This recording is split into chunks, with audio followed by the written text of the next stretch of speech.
After you've been in a relationship with a narcissist, a lot of times you find yourself going, who am I, really? It's as though someone has kind of stolen your identity after you've been with a narcissist and you're left spinning, trying to figure out who you are. Does that sound familiar to you? If so, watch this video. It's for you. Let's get started. My name is Angie Atkinson, and on this channel I offer free daily video coaching to help you discover, understand, and overcome narcissistic abuse in toxic relationships. I like to call it toxic relationship rehab. Does that sound good to you? If so, hit that subscribe button and let's get going. If you've ever been with a narcissist, you know that narcissists have this tendency to want to sort of steal your identity. In the beginning, it makes them seem like the best person on the planet, like someone who's really there for you, someone you've been looking for your whole life. Especially when it's a romantic partner, narcissists have this way of really tuning into exactly what it is that you are, who you are, what you're into, all your hobbies, your exciting things about yourself, and they tend to just hook right into them. It makes them seem perfect for us. It's part of the love bombing process. We tend to fall for it for a number of reasons, often because we came from a home growing up that wasn't very validating. So when someone comes along and validates us and acts like they're a lot like us, they're on our team, we fall for it. And they're so good at the game of pretend that sometimes we just miss it, even when we're especially intelligent, often especially when we're intelligent. So we find ourselves paralyzed. We find ourselves feeling like we can't go anywhere when the narcissist is gone. I've seen so many people come to me and say, I used to be really into skiing. I used to be really into running or jogging or whatever. But now that I'm not with this person anymore, I can't find myself feeling anything. I don't even want to go paint or run or draw or knit or whatever it is that the narcissist pretended to be into with you. And then a lot of times people tell me, and I don't quite understand it because now they're with this other person and they're either still pretending to be me or they've completely changed into somebody else. It's kind of devastating for people to realize that the person they thought they were going to spend their life with turns out to have been a complete fake. So in the beginning of the relationship, when everything is perfect and we really think it's going to be the one, this is the one we've been waiting for our whole lives, we find ourselves sort of falling for a fake identity of the narcissist, right? There's some version of ourselves or some idealized version of themselves. Once they know they've got the hooks in us and once we've, officially become a couple, or at least they believe they've won us over, oftentimes that's when we start to begin to see the actual person. The mask comes off, we see who they really are underneath all of that, and then a lot of times we feel really disappointed, especially when they start to devalue and discard us.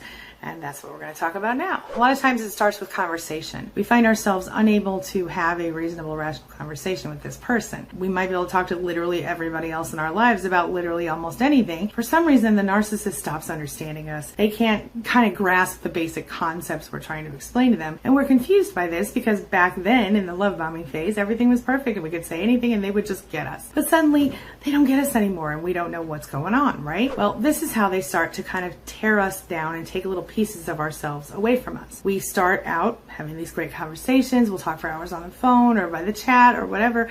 And then when we finally get together and everything seems like it's about to be really, really good, it gets really bad. We stop being able to communicate. The narcissist spends so much time gaslighting us then, telling us how bad we are at communicating and how everybody they know thinks we're bad at communicating, that oftentimes we start to believe them. Then we call them out on it, right? We tell them, hey, we see what you're doing. You're not telling the truth. You're lying. We are very good at communicating and people understand us. So you must be the problem.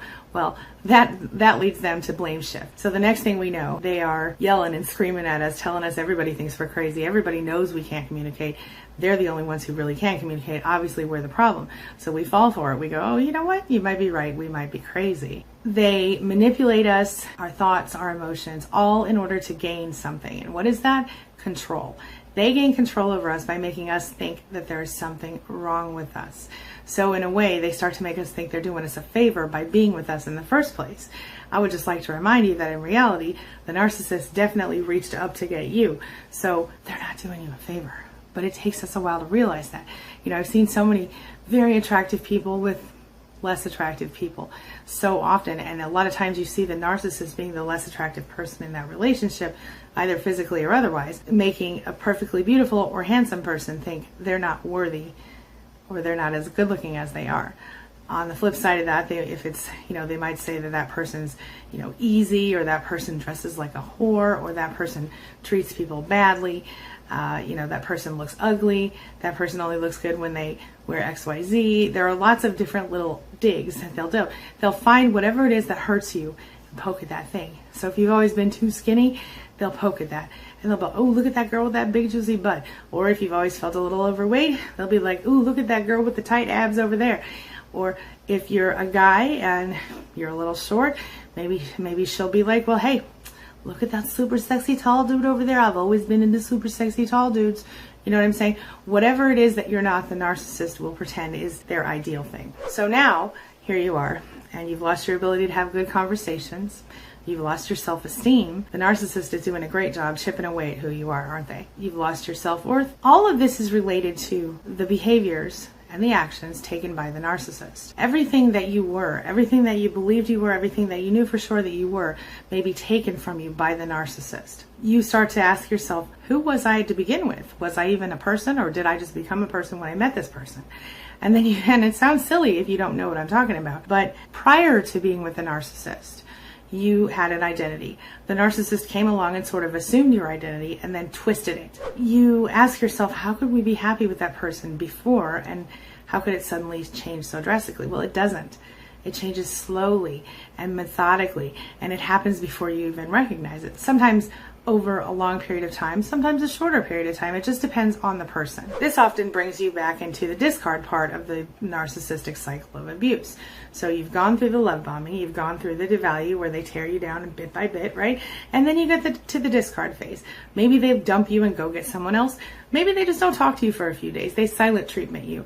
And that's miserable. And you're left wondering, and you start to I don't know if you're like me, I started to do all this research. How can I be a better person? How can I be more attractive? How can I be kinder? How can I get them to love me more? And here's the thing. You can do all kinds of things. You can try little tricks and tips and psychology hacks and everything else, and you might get somewhere. You might have them treating you a little nicer here and there, but ultimately, it's not going to be real. You either have to manipulate them, or you have to leave them, or you have to put up with their crap. Those are your choices. If you choose to manipulate a narcissist, you're going to be working hard for the rest of your life, and here's the only way you can do it in order to get them to treat you better. A couple of simple things you can do. Praise them consistently. Never, ever, ever criticize them. If you must bring them a concern, somehow you have to twist it all around and make them think it was their idea, or they won't do it. You have to understand that a narcissist is sort of delusional most of the time. You're constantly living with someone or dealing with someone who is always creating a pathological reality. They are incapable of having a true relationship with themselves or anyone else. They have expectations of people that are not natural, that are not normal, that are not healthy. They use you as their scapegoat. They use you as their project. They use you as their sexual supply, as their emotional supply, whatever they want you for. They use you without reservation, without concern for how that feels to you. You are at their mercy, their grandiosity, their lack of empathy, their cruel manipulation. They want to distort your identity. They literally insist that every single thing that they think, see, feel, or perceive about the world is the only truth, and that other people are the ones distorting reality. You and I both know that's not the case, right? Everything outside of their little blinders, according to them, is either foreign, peculiar, or weird, eccentric, or sick, even if it's a totally normal and understood healthy thing. For example, they might think vegans are real messed up people, or they might think that people who knit scarves are messed up people. Anything that they aren't familiar with and understanding, they don't like it. They don't want you to like it. That's that. Ultimately, a narcissist doesn't have his or her own identity. See, identity is really all about substance. It's all about the fabric of one's personality. It's about having your own unique individual essence. It's about your spirit. While the narcissist is very fragile with their little ego, remember we talked about it being on the end of your finger like a little glass egg, it's also permanently fixed. They can take off one mask and really quickly put on another mask, but what's underneath that never changes.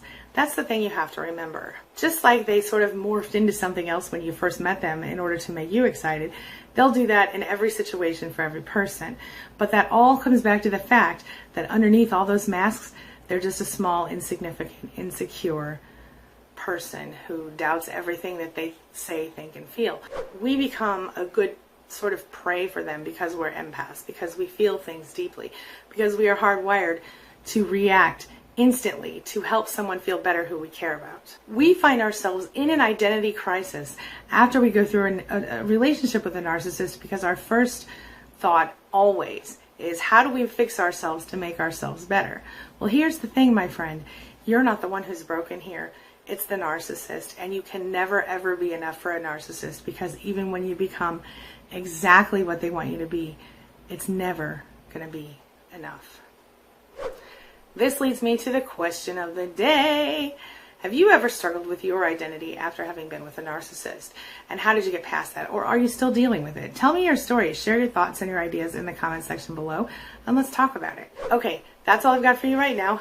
Thank you so much for being a part of my day and a part of my life. And hey, thanks for letting me be a part of yours. It really does mean a lot to me. I'll see you soon. It's my mission to teach others what I know to be true. You really can create the life you want. Take care of your body. Take care of your soul. Nurture the real you and introduce him or her to the world. Be comfortable in your own skin and in your place in this world. Take your spot. Take it now. And the universe will take its cue from you. You feel me? If so, subscribe to my channel. Let's get it done together.